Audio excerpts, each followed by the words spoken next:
બળવાનો હતા ત્યાં તો ગોપ મિત્રો નંદ બાબા સાથે રામકૃષ્ણ આવ્યા.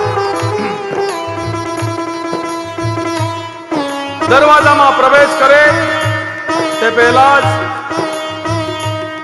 કુવલપાડા હાથીને મદિરા પાઈને છોડવામાં આવ્યો.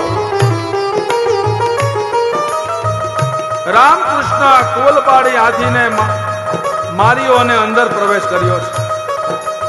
આ બાજુ અખાડામાં પ્રવેશ કરતા નજર કરી તો મોટા મોટા પહેલવાનો ચાણૂર મુષ્ટિ મદિરા પાન કરીને બેઠા હતા. યુદ્ધની તૈયારી થઈ ગઈ.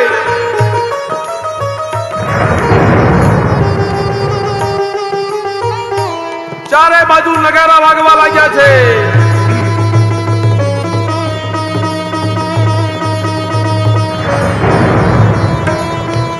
નંદ બાબા તો ભગવાન શિવને પ્રાર્થના કરે છે,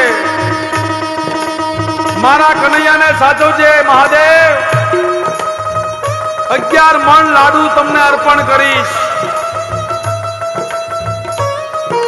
ચાણૂર મુષ્ટિ સામે રામકૃષ્ણ તૈયાર થયા. શરૂઆતમાં બંને રાક્ષસોને ખૂબ થાક્યા. પછી એક મુઠ્ઠીના પ્રહારથી બંનેના પ્રાણ ઉડી ગયા છે. નગારા વાગતા બંધ થયા.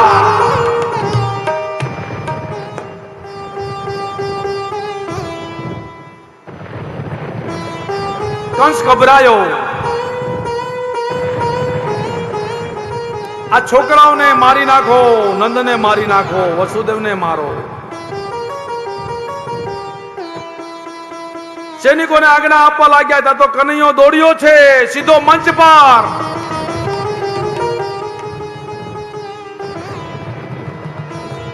અને મામા કંસને પકડ્યા. બે હાથ ડાળીને વાળ પકડ્યા,